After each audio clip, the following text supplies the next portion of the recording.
benvenuti a questo incontro, per favore prendete posto e cominciamo.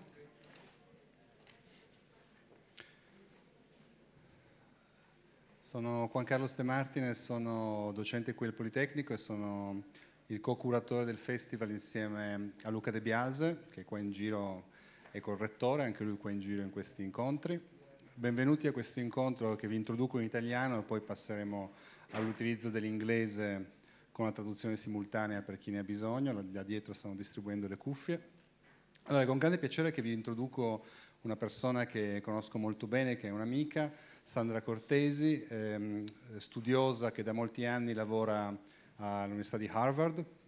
E all'Università di Harvard c'è il primo centro per studi interdisciplinari sul digitale, il Berkman Klein Center for Internet and Society. E all'interno di questo importante e grande centro, che è stato il primo dei centri Internet e Società, quello che ha ispirato anche il centro qui al Politecnico, il centro Nexa su Internet e Società, ci sono vari progetti.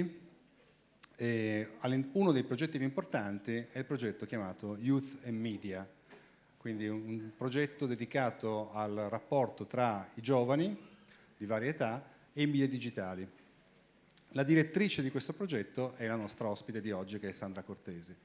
E in questo progetto sono stati fatti studi, continuano ad essere ormai da molti anni, studi sul rapporto tra bambini e tecnologia digitale, a casa, a scuola, un tema molto sentito da tutti e su cui c'è bisogno di fare educazione e di fare ricerca. Quindi non rimanere, come dire, sulla superficie a dire gli schermi sono terribili oppure viceversa sono la salvezza dei bambini e dei ragazzi, ma studiare concretamente quali sono gli effetti positivi, gli aspetti negativi, come utilizzarli a scuola, come utilizzarli a casa e così via.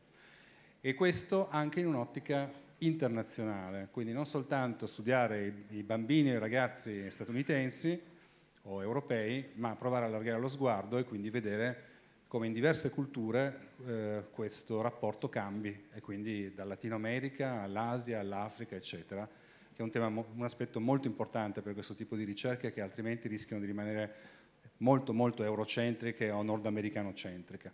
Quindi è per questo motivo che sono molto contento che Sandra sia riuscita a venire dagli Stati Uniti apposta per il nostro festival a parlare di questi temi, e quindi con grandissimo piacere che vi invito a fare un applauso per darle il benvenuto e poi passo a lei la parola.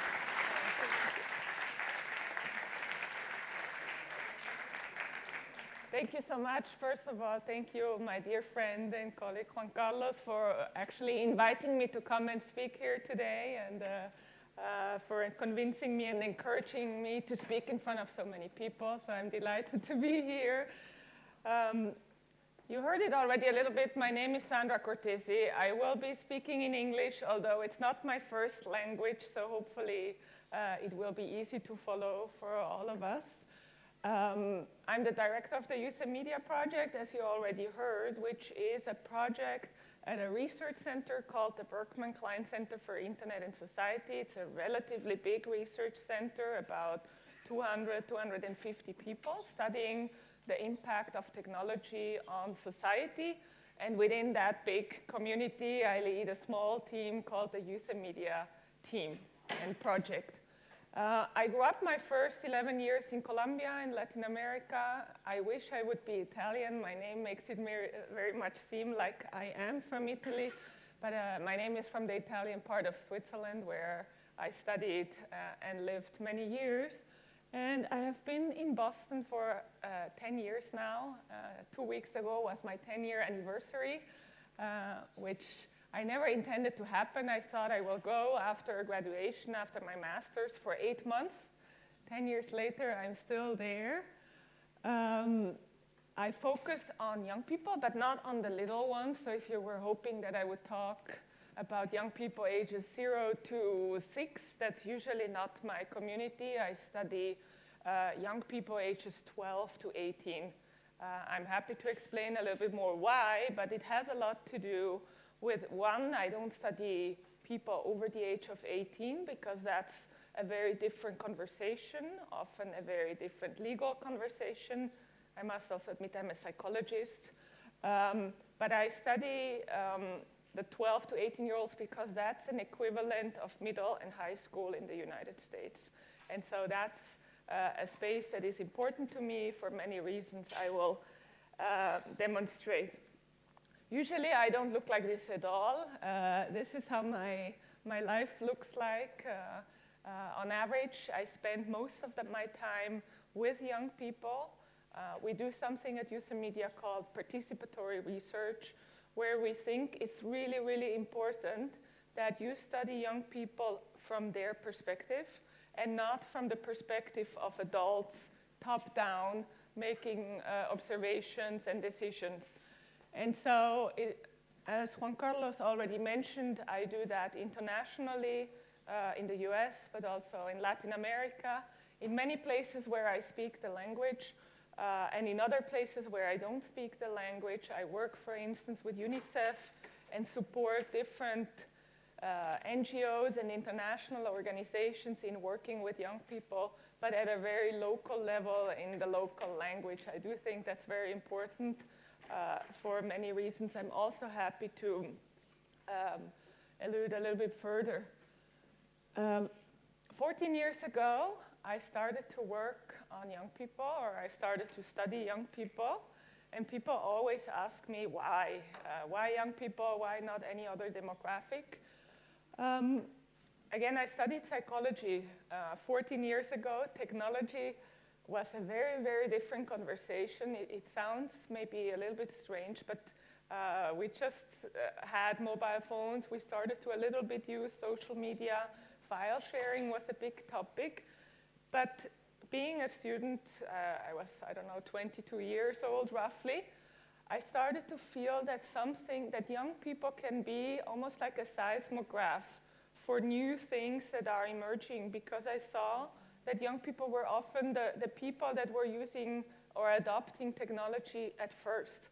When adults were much more critical and skeptical about it, you already saw young people starting to experiment with the technology. And so that I found really inspiring, and I thought maybe I can learn something from young people and can then maybe translate it to the adult world. That's a little bit how I started. Right now, I think young people, to me, I don't know, I cannot stand in front of all of you and say young people don't matter. I do think young people are the key community within society that we need to understand. You are going to be the future customers, the future employers, the future co-workers, And so we need to figure out how you think, use, and perceive technology to be like, and how technology is impacting your life.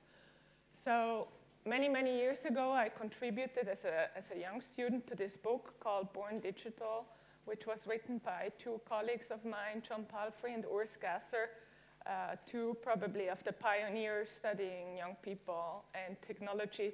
So if you haven't read it, I highly encourage you to take a look at it.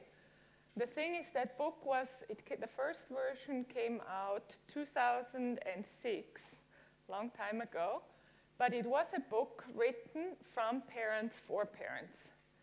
And so as you read it, the main critique for the book was that it was a little bit too authoritative, a little bit too paternalistic. It was basically adults telling other adults how young people are using technology. And that to me felt somewhat just not satisfying. And so the three of us then said, okay, how could we flip this conversation? And that's how we started to create the Youth and Media project, and at every single step of the way include young people in the process. I work with young people ages 14 who decide what the topics are that I should study. I have 16-year-olds at Youth and Media that help me translate the work we do into visuals. You will see shortly many of them.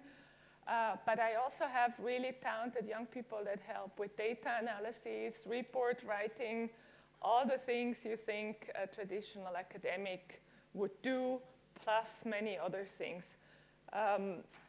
We do very traditional research, many papers, although not so many very academic papers because no one reads them.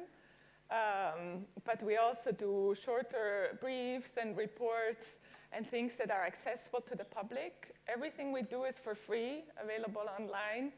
And quite a lot of content also goes into education, so we develop a large set of educational content. So I hope that gives you at least like a background, some background information on where I come from, why I'm doing this, why I'm deeply passionate about young people. And as the title of the slide before suggested, I want to share with you 10 things I learned over the last 10 years about young people that I personally find interesting and inspiring. So the first thing when studying 12 to 18-year-olds is the fact that young people are extremely, extremely busy, and they are extremely overcommitted. So that's important to understand because many of the interventions and things we want to do and where we want to reach young people, they are just very limited. And so I give you an example. I draw timelines with young people around the world about how different hours in their lives look like. And I mean, these are just two illustrations. One is in the morning from 7 to 9. Oh, and the other one, you have to flip it. I don't know what happened there, but the other one would be from 4 to 6 in the evening. And what you can tell is that there is no space. There's literally no space. It's filled with regular duties, but includes homework, includes meeting friends and lots of social things.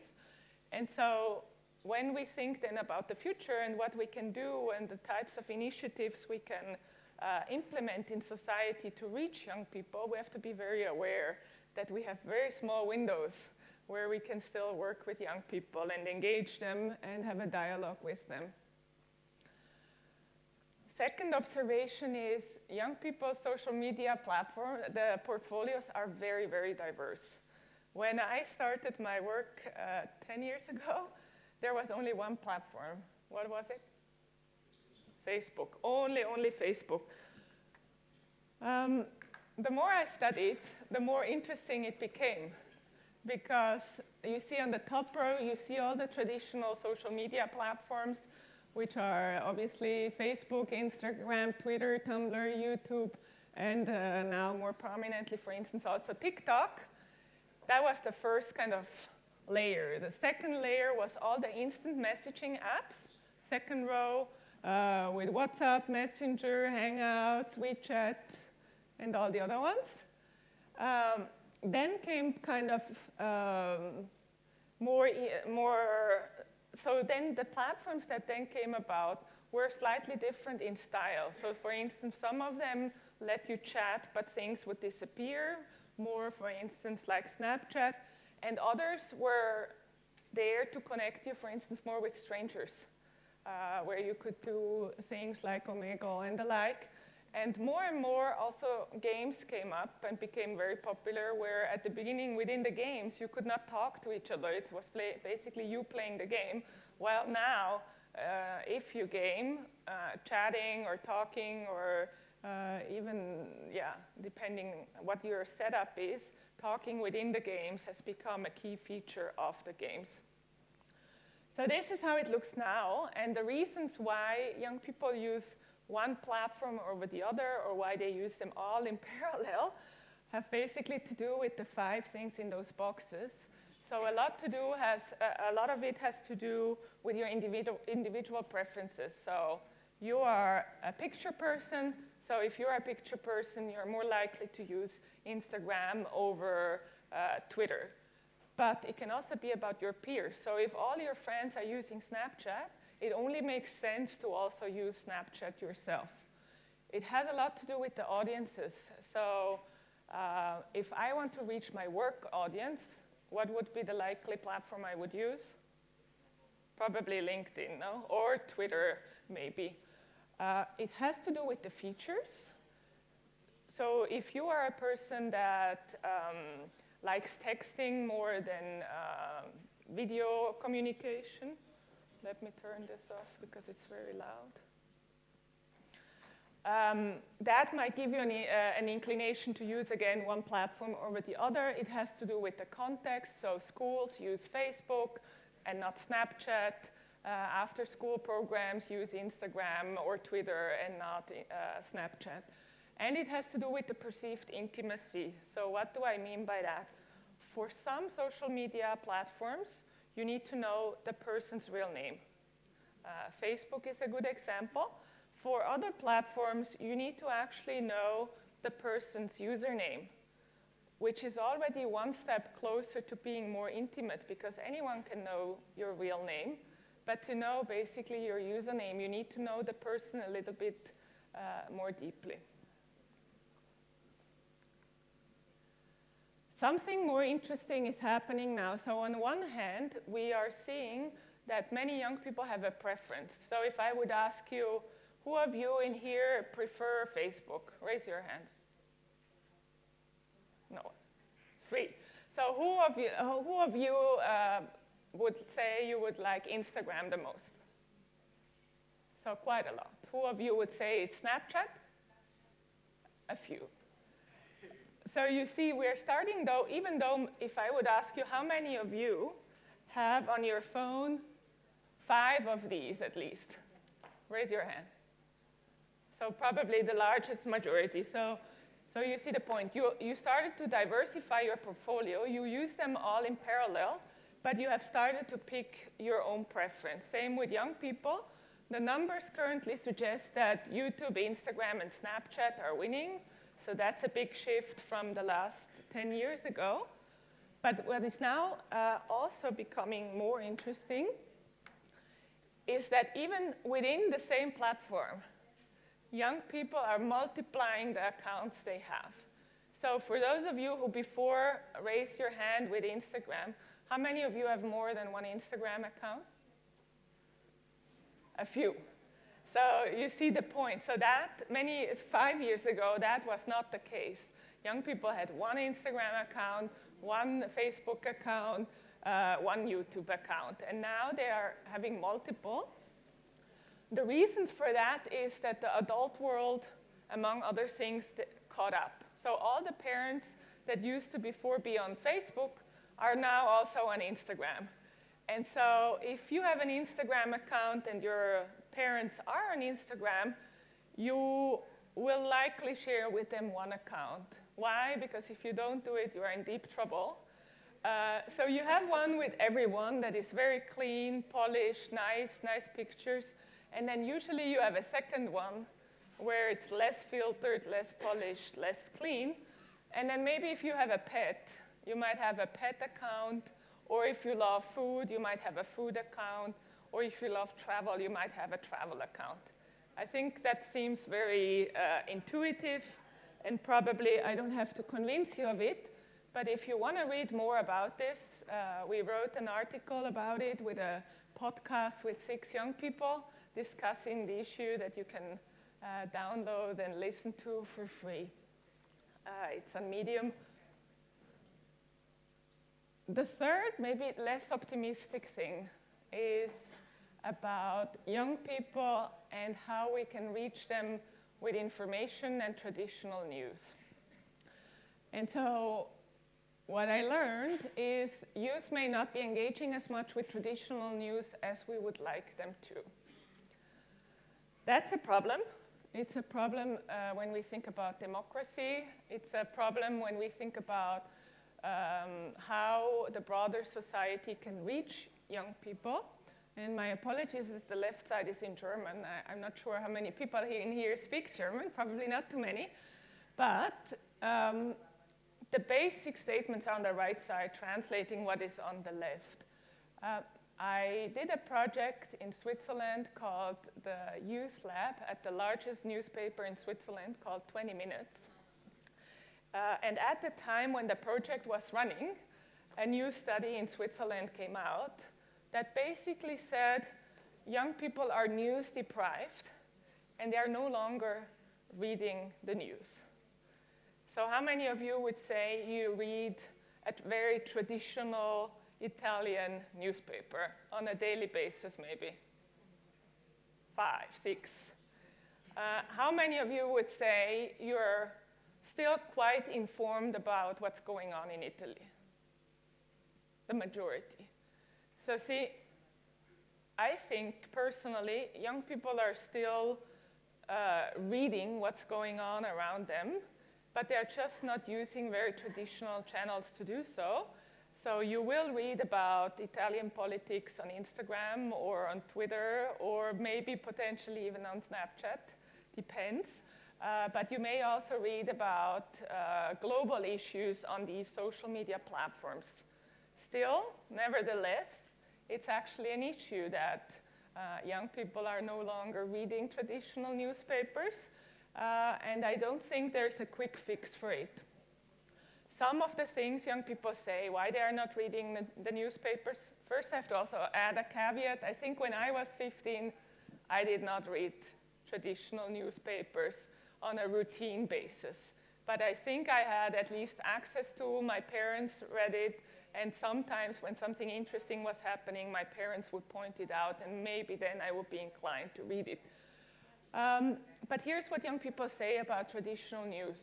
Traditional news, one, are too difficult. And every article you are trying to read assumes a relatively high baseline knowledge about what already happened, what the issue is. And so the entry level is quite difficult, and then the article itself is relatively difficult by words, language, and the like. Two, you often don't see why it's relevant. Why am I reading this article? Why is this new thing relevant to my life? How does that connect with my issues and my problems? I don't think traditional news are doing a good job at making that clear to you, or young people more broadly. Three, again, content on social media can be an entry door. So you might read about the Amazonas burning on social media. That maybe then inspires you to read an article in a more traditional newspaper that maybe covers it at length or more depth. So it can be an entryway and should not be disregarded as something that is not relevant. And the last point, again, if your parents are not reading the news, which we know many of them are not, I don't think that's a good role model for young people to then start reading the news. It makes it even harder. The access conditions are less good. And so these are just a few of the points why I think young people are not engaging as much with traditional news as we may hope they would. This is the example from Switzerland, which is, again, the largest media company in Switzerland, opened a youth lab every Wednesday from 3 to 6. 25 young people were there to have a conversation with the journalists about why the news, the way they are now, were not working for them. And I think over the course of 3 months, a lot of progress was made that actually then also translated into the content and format that the newspaper was covering. And so I do feel there is hope, but that's just one example, and it's a small country and small example in that sense, and much more work needs to be done. One thing I learned is how complicated it is to buy shoes when you are 14. And I will give you a real example, not a fake one, of a student, daughter of a friend of mine that was just visiting in Boston for 2 weeks and coming from Switzerland. So Boston is like a nice shopping opportunity if you come from Switzerland. And here's where she was in her journey to buy shoes. It starts basically top left. She was very much informed as to what the latest trends in shoes are, which celebrities are wearing which shoes. All of this is very easily found online, of course, on social media. And she even went the extra mile, and I'm not making this up because she showed me the video. She went to YouTube to actually see some of the shoes she was considering of potentially buying in Boston. And so maybe here is also where your age and the age of a 14-year-old, where there is already a discrepancy. So she went to YouTube and actually checked out the shoes, saw what people would say about them, how comfortable they are, how warm they are, and the like. And then the interesting thing happened. She said, I'm not going to order it online, even though it would be very easy. I want to go into the store and actually try it out. And so I went with her to the store, and these are real pictures. She actually gave me a screenshot of her camera. She tried on many of them, took a picture of them, and it was not up to me, who I actually was there with her in person, to decide on which one looked the best, or on her, who actually would be the person wearing the shoes. But she then actually sent it to her family back in Switzerland and to her friends on WhatsApp to figure out what they think about the shoes. And she got actual input saying there, which one would you take? On the left, the person says Stiefel, which means the boots. And then she said, well, which ones exactly? Because I shared with you 5 pictures of boots. And so the person says the brown ones. Okay, based on that input by family and friends, she then makes an elaborate decision which shoes she actually wants to buy, goes online, checks where she can buy them the cheapest, and did not go back to the store to actually buy them, orders them, they come home, and before deciding actually if she would truly wear them, she wore them at home, posted them online, and saw what the feedback was for the boots to see if she should keep them or return them. That's a very elaborate way to buy shoes, I find. And you would say, well, this is a girl thing. For boys, it's much easier. Boys do not buy shoes like this. But I could have easily gave you the same example with sneakers, and it would have been the exact same story. Baseline is we have a ton of new tools available, but the physical matters and the physical connects with the virtual, because in many moments we combine what we try on in the store with what our friends that are very physical and real would say about them, what we use digital means to get the input from them. Fifth thing is probably the question I get asked the most by adults. Has a lot to do with topics such as addiction, which is my least favorite word in the world. But screen time is a poor measurement. What do I think with that? If I would ask you, how many of you spend 8 hours or more online a day? Raise your hand. Some. How many of you 6 hours or more?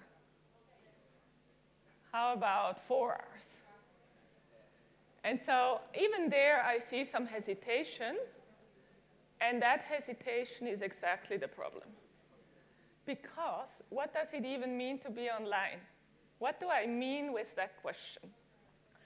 So we came up with this thing called screen time, and we said, okay, you are online when you are actively looking at a screen. That's when you're online. But I think that's even not a good measurement.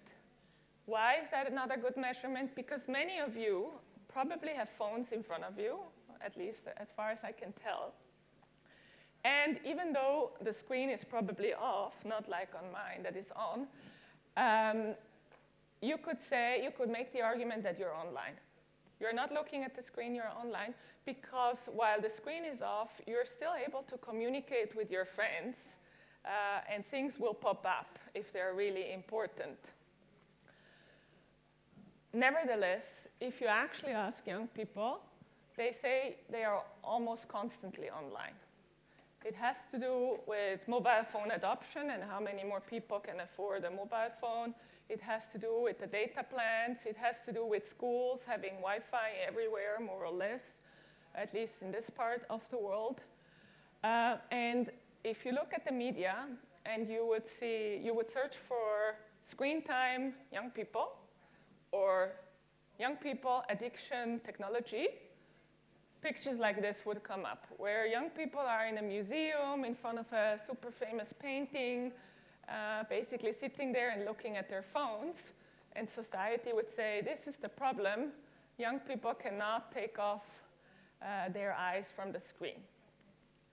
And I mean, I do wonder myself what these young people were doing at the museum on their phones, but maybe they just got an assignment from the teacher to look up who produced the painting or study something more about the painting. We just don't know. And I think that's part of the problem. So we see one device, and we don't fully understand what's happening at the end of it. And so screen time, if I would tell you I look at my screen 8 hours a day or 10 hours a day, I could probably look right now how many it was today, I don't think that would give you a good sense for what you're actually doing or for what I'm doing. It could be that I just binge watched the last season of XY TV show on Netflix, and then I may likely was 12 hours just watching Netflix. But more likely, on a normal day, I would do all the things you see here. I would be creative on my phone. I would study on my phone. I would play on my phone. I would communicate on my phone. I would do typing on my phone, reading, listening to music, and talking to my friends. I think it seems very obvious, but trust me, when you talk to 50 and older, it's much more complicated to bring this message across, and it takes a lot of convincing that we need to look beyond the screen at what's actually happening. There are a ton of things young people do that I think are super creative, and I don't want to just say the positive things. Of course, there are also a ton of things young people do that I think are less creative or less inspiring or less kind. But it can be anything from engaging on Scratch and coding games to doing game tutorials on YouTube, to using Instagram to make memes about politics, to having your own Instagram channel about beauty. It can be a range of things. And I think us as academics, us as researchers studying these phenomena, we need to have a much more nuanced way of how we look at things if we want to get to the bottom and core of it. A lot of it actually has to do with how we, often as adults, don't understand, again, what's going on the other side. And we make our own assumptions and come with our own values and hopes of what we think a young person should be doing. So to give you an example of my dad always said, Sandra, I wish you would not be so passionate about technology. Can you not be more into sports and spend more time outside? I cannot tell you how many times I heard that as I was growing up. And I do think that has a lot to do with how my dad, what his values were and what he thought was important and where he got his best experiences from that he can remember. But even though right now I think we make value judgments into how we think an average 14-year-old should be spending their time. If I would ask you, how many of you think it would be better if a 14-year-old would be spending 4 hours learning how to code? How many of you would say that's a great thing to do? Some. And if I would say, how many of you think it would be great if the person would spend 4 hours watching Netflix? Which one is most valuable for the young person? How many of you would say coding is more valuable than watching 4 hours of Netflix? Most. How many of you would say watching Netflix is more valuable than learning how to code? 2. So 5. So you see, we have our own values and we come with our own mind, trying to figure out what young people are doing, but also putting a lot of expectations on them, what they should be doing. And I'm not saying this is the wrong thing. This is a very human thing, but I do think it's helpful when we study young people that we are aware that we have these certain perceptions or ideas in mind. And often maybe one of the important things would be to figure out what is actually happening behind the screen and how can we balance the different things and how may I not judge something too quickly. But again, the world is not a happy place always, and I don't think it's becoming particularly nicer these days. especially not in the United States, where I'm currently based, but looking at other parts of the world, I don't think the world is becoming a much better and nicer place. We study a lot how young people are impacted by bullying. We just published a report about a week ago. So if this is the issue you're most interested in, take a screenshot of this. I'm happy to explain it further. The baseline is that about 25%, roughly, around the world, very different contexts, situations, countries, have experienced something negative online. It says there have been cyberbullied or received hurtful, unpleasant, threatening comments. I do think that's a large number. I'm not debating that, but I think it's important to remember or to be aware that those who experience bullying online, that the spaces are very much connected. So if someone bullies you online, the likelihood that it's a friend you know from school is extremely, extremely high. It's not very likely that it's just an average stranger, not if we're talking about a normal 14 to 16-year-old. We can have a discussion later about hate speech at a broader societal level, but if we talk about teenagers, it's likely that they know who went against them, or even if they not know, because in that case was anonymous, it was someone from school. So it's connected to issues from the offline world. What we also know is that the roles are not just clear-cut. So those who bully, particularly in my age range, many, many cases are victims at home or in another context.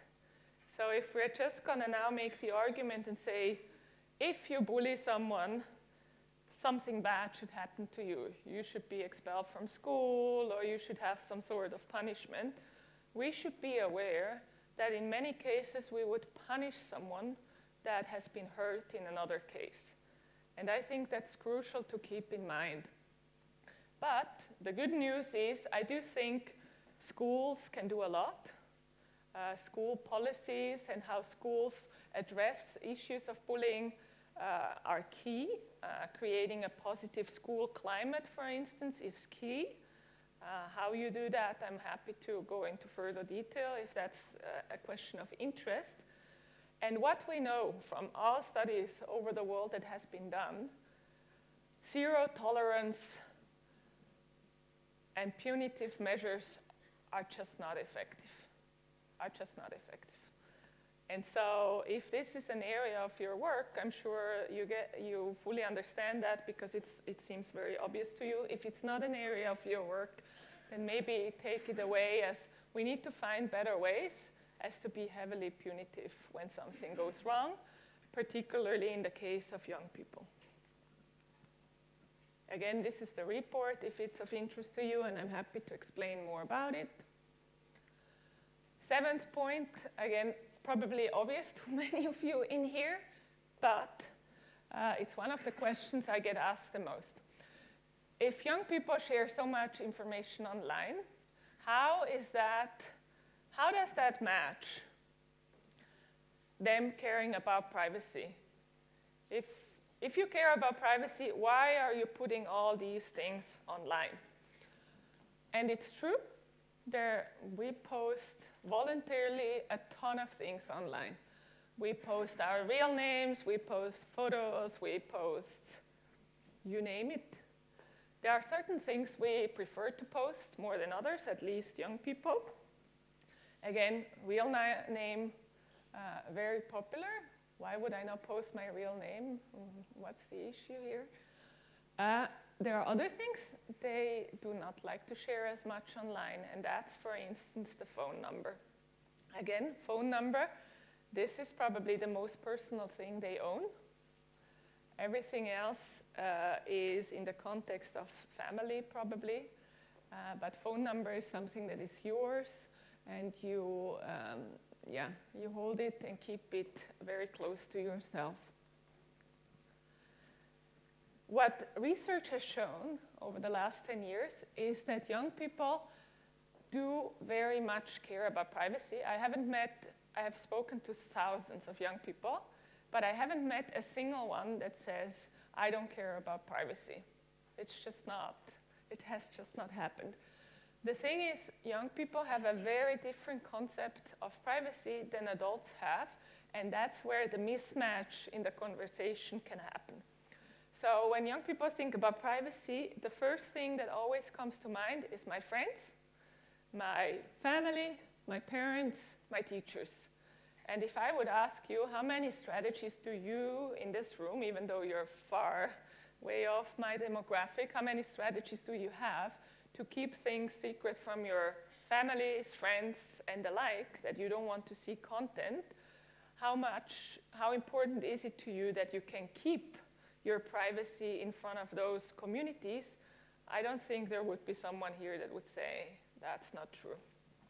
But when I ask adults, older people, about privacy, the first words that come to their mind are governments, companies, and bigger institutions. So they put privacy in that context that young people are maybe less familiar with, and that seems, from their perspective, often less relevant.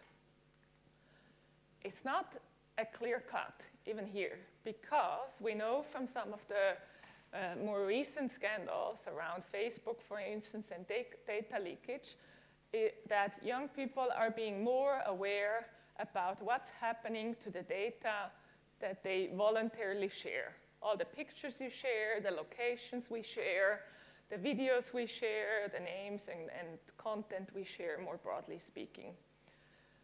We are aware of that. That can leak. We are aware. We are trying to mitigate and come up with strategies, but there are not that many good ones. We might be adjusting the settings on our apps and things. We might be deciding not to use one service or the other, but the strategies there aren't too many. In most cases, if you would want to be really private, the alternative would be what? Basically not using it at all.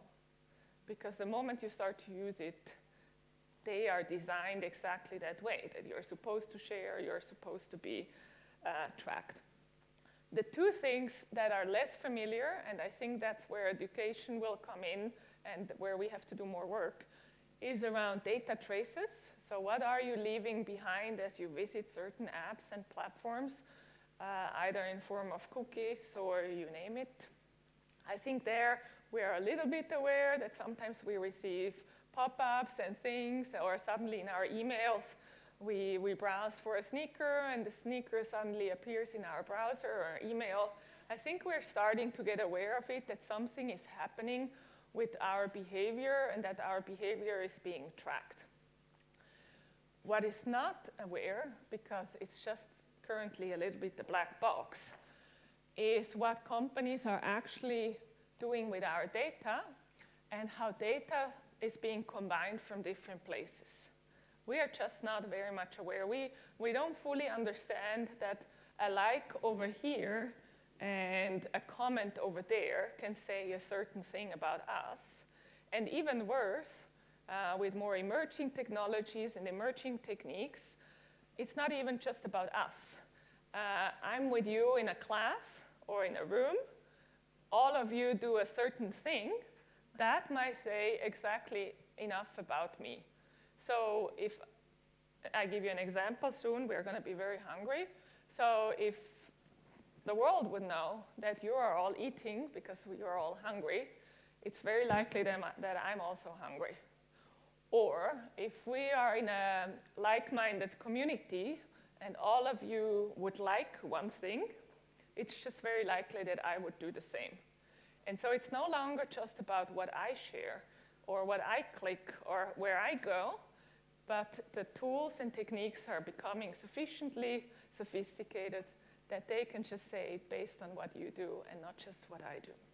And I think that's where more awareness is needed. We need to fully understand what the issue is, and we need to work together, because we as academics definitely don't have the data to find the answers for this question, but society at large needs to be pulling on the same string. Second last, maybe a more fun one, but if you play with youth Pokemon Go or Fortnite, even for one day, I promise you, you will think differently about gaming. How many of you in here game? Some. More. Yeah, a lot. So, one of the biggest stereotypes that I'm confronted with in my work, or the biggest concern from parents is, my child games, doesn't pay attention, the gaming is too much, and I wish my child would invest the time that he or she is spending on gaming on other things. But I actually think there's a lot to be gained from playing games.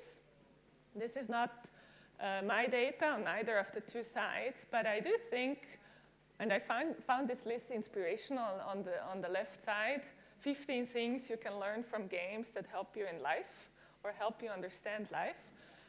I think games can give you skills that maybe other things cannot, or not as easily, or don't come with the same passion. You can learn teamwork, collaboration, you can learn strategy, communication, and the list I think I could come up with is relatively long.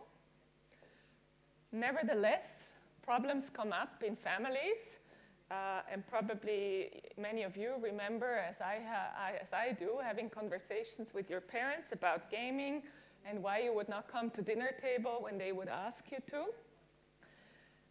If you are a parent in here and you have a child gaming, on the right side are a few considerations. One, if you would game with your child for a day, you would learn how passionate and committed your child is to an issue, to an activity, and to the context surrounding that activity. In most cases, it will be a very social activity, as the games that young people play tend to not be solitary games, but you would play with friends. But it's helpful to know the baseline rules. So for instance, if Fortnite is your thing, or was your thing, it's good to know that it's a 20 minutes window. Why is this important? Because you commit, a young person commits to playing with several friends for 20 minutes a game. And imagine your parent comes in the middle of the 20 minutes and says, dinner is served, now let's eat. It's an issue because if you then stop the game, it's not as when I was young and you could just press pause on the game and play whatever Mario thing later. You cannot press pause anymore in these games. They are designed that way, but you would leave your 5 friends hanging in the game. While you could make your mom happy and your dad happy, all your friends would be deeply unhappy.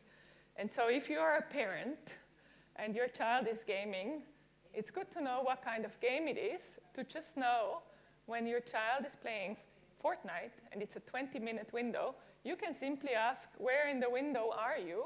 And you can figure out if it's worth to have the argument about dinner, or if you can wait 10 more minutes and say, well, play this round, but then we're having dinner and no argument.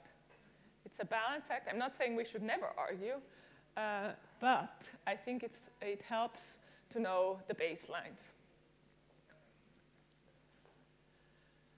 If you're still not convinced, I encourage you to go on YouTube and look at gaming tutorials by 12 to 16-year-olds.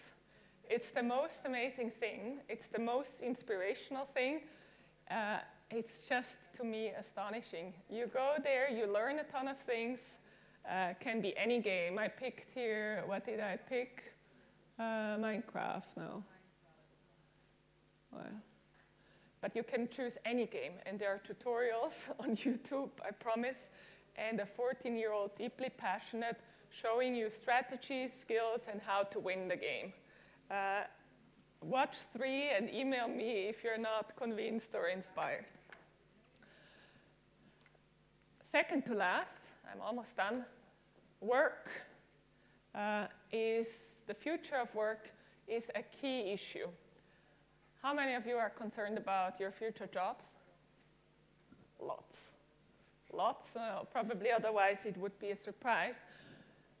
In different studies that institutions have done, for instance, on the left, the World Economic Forum, data shows that work, unemployment, questions around education, which I think the next session will be about, inequalities when it comes to income, are key concerns for young people. The challenge is that we see pictures like this in the media, and we know something is coming. We know something is changing with more emerging technologies like artificial intelligence. If we read the headlines, it's about our jobs and how it's not clear if the current jobs will still exist by the time we graduate, or what kind of new jobs will there be as we graduate. Imagine you are a 14-year-old and you have to make decisions about which career path to choose right now. It's hugely stressful. It's hugely stressful, and I don't think as a society we're giving them good advice for how to manage this stress. Some of it has to do with the uncertainty of the issue. If you read the reports, the data is very inconclusive about how many jobs will not be here anymore, how many jobs will switch, which ones will actually switch, which ones are more likely to stay. The data is not very clear, but it has a lot to do with technology, and that's the main thing that is transforming the work environment, and that the people that are traditionally in charge of helping young people, educate them and guide them as they go from youth to adulthood, are maybe less familiar with technology. Here, I think today it's an exception. I mean, this is an exceptional institution, but it's also a privilege in that sense to be at an institution like this one. Imagine many other places that are just not as technology adapt or familiar with technology. How can we expect these places to give young people advice about the future that is heavily connected to technology? We did a mapping at Youth and Media. It's not public yet. That's why it's a very abstract visual. My apologies for that. But we mapped 45 frameworks around the world around digital citizenship and what these, according to these frameworks, they think young people should learn nowadays in schools. We will have a session again very soon about this today. What they should learn and what those frameworks and initiatives are actually addressing. No surprise, the big gaps there are the ones on the right side, have to do with areas such as digital economy, data literacy, computational thinking, and artificial intelligence. Exactly the things we know that, in addition to many other issues, will be core themes for the future. And currently, the schools are not prepared, and in many cases, unfortunately, are not yet addressing these areas well. These are, again, the 17 areas that we, based on the mapping, identified as the areas that are relevant and should be taught in schools, but should also be addressed by other learning spaces outside of school and the like. Again, please come to the session in 2 hours where I can more deeply explain it to you. But main key point is I'm aware that the future of work is a key concern, and I fully understand why it is a key concern, and we need to do better. Last point is maybe an inspirational point, hopefully, is we have to work harder to make the world a more equal place. We have to do better, and you, probably we need all each other's help to make it work. Why am I saying this? This is data from the Global Kids Online study, which surveys young people in many different parts of the world about how young people are using technology. And the main access point for most young people are smartphones. Now think about your day and what you do on a given day and how good smartphones are for doing what you were doing. For me, I think smartphones are very limiting. Many things I heavily enjoy doing and I think are crucially important to do, I could never do on a phone. Even this PowerPoint presentation on my phone would have been a hassle. And we say it's maybe getting better. And around the world, young people are more equally gaining access to these technologies, and we're getting there. We're just not there yet. But actual data, and this is data from Brazil, shows that access to computers going down, not up. That we're having more access to mobile phones, and almost everyone in Brazil, including young people, has access to a mobile phone, but the computers, the access to computers is going down, and I think that's a problem. If we look at internet access more broadly, we can say around the world that more wealthy people have more access, people in cities have more access, and men have more access than women. I don't think that's how it should be, and I'm sure you will agree with me, that's not how it should be. And I'm happy to talk with you about possible solutions. I hope I gave you some ideas. But truly, something big is coming, and this talk was more about social media, mobile phones, and more traditional internet technology. I hope Juan Carlos and colleagues invite me next year maybe again to talk about more emerging technologies and how those are shifting what young people are doing, but you can read it in a report we published about 4 weeks ago. But even in that report, you will see that along the lines of those 5 issues on the right side, we still have more questions than answers, and the questions that we have lean towards questions that have to do with equity and inclusion and what we can do to make it just a slightly more equal and inclusive world. So with that, I've finished. I thank you for listening.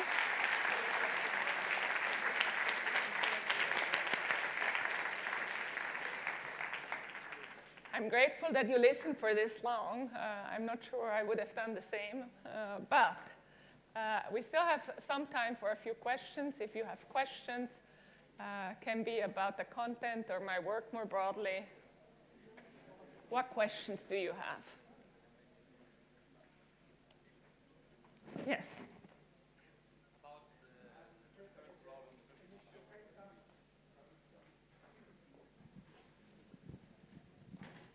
Yes, about the third issue with young people about traditional informations, another fact that not encourages us to look at traditional news is that the different kind of journals that we read are from a certain point of view instead of another. We have like 4 different journals that have 4 points of view based on the political on the political view of the situation from the right or from the left.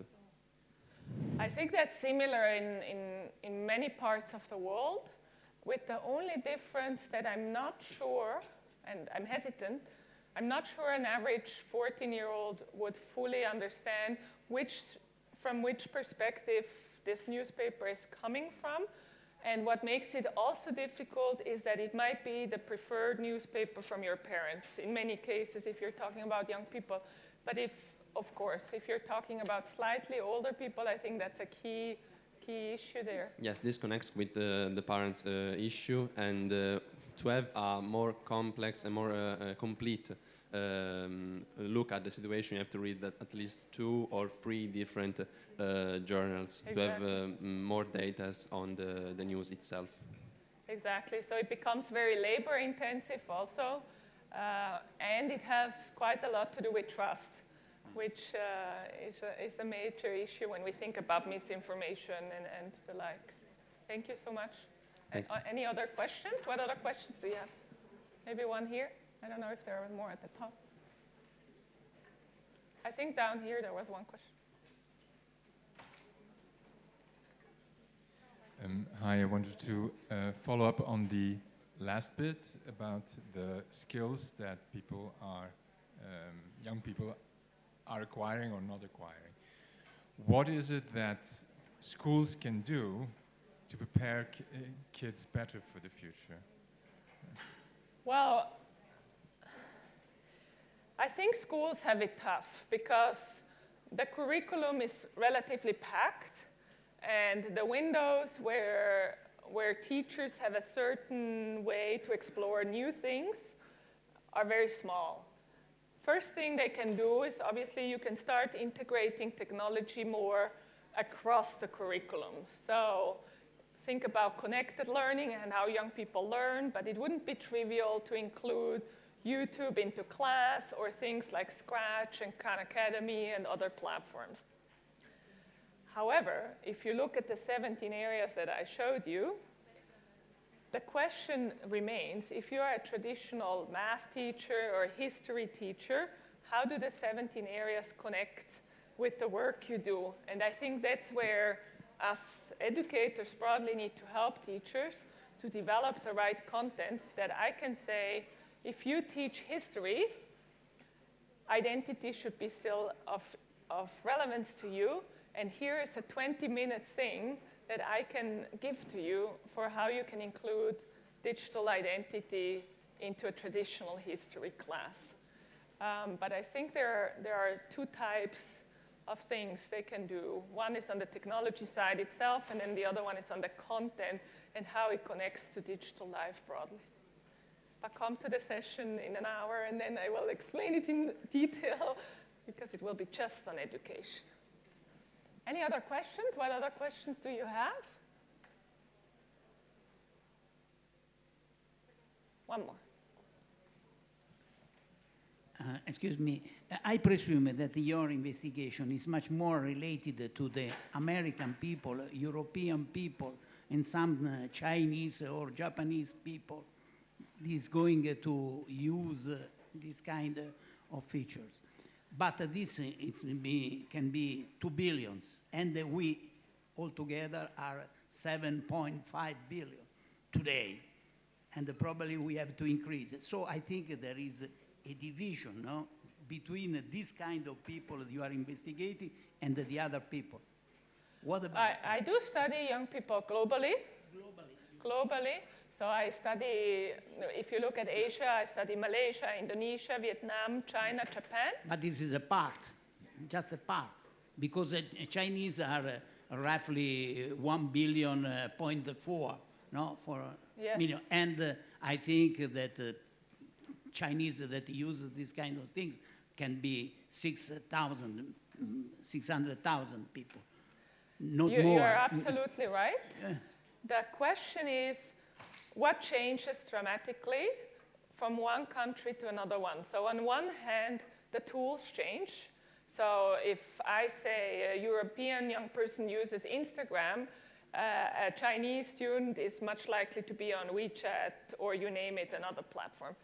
I don't think per se the issues vary, that you care about work, that you think about identity, that education is a key factor, that privacy is a concern of you.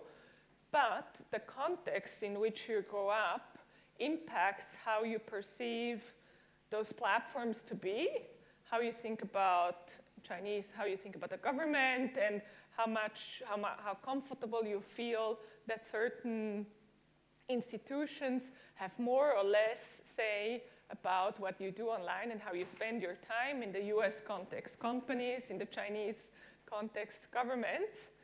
And that context may also impact certain very deeply human things. Trust, friendship, how you express your identity and what is relevant when it comes to it. So I do think it's interesting to study young people globally, but the similarities are astonishing, And the differences are equally interesting and worth considering.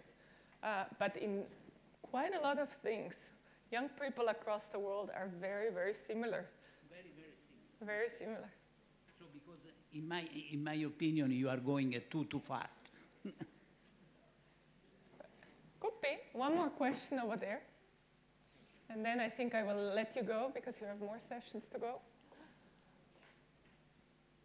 Hi, Sandra. Thanks a lot for your talk. Very inspiring.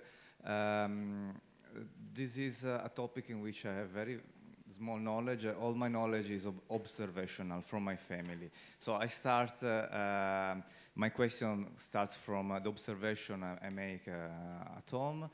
And I see that kids and youth use some digital tools in totally unexpected ways than adults that I think were the original targets for or these tools use. And my question is, are you aware of initiatives in which youth are involved into the design of digital technologies, or in which, or studies in which there are some, let's say, there are presented some new ways in which technology should be shaped to go towards youth people better. Thanks a lot. Thank you. I wish I could come now with a list of 15 items, because I think that's where in the direction that we need to go. No matter which demographic you study, if that's a relevant customer or user or person that will engage with the technology, you should engage them in the design and development of the technology. It doesn't matter if it's children or very senior people. So the list is not very short, but for instance, I know that with younger kids, Facebook did something with Facebook Messenger Kids, where they did age-appropriate design sessions around it. But I'm not familiar with too many examples, which I think is sad, and that's why part of my job, when I'm not here in Turin speaking to all of you, is trying to convince different entities, governments, companies, you name it, media company, in the example of the Youth Lab, to find ways to engage young people in the process. Could be in form of advisory or shadow boards, could be in form of youth labs, physical, could be digital platforms to get inputs and feedback. I think we need to find more ways to connect, because the difference is just so big. And the entities that are struggling, me coming from Switzerland, banks, insurances, media industry, all those are realizing that for the last 10 years, they didn't address the question of young people sufficiently. The products are designed for old people, the content is designed for old people, and potentially if those businesses don't change, they may not exist anymore very soon. And so we need more examples of positive youth involvement in every single step, from design, development, implementation, evaluation, you name it. Thank you so much. I let you go because I know that we have to get out of the room. Thank you.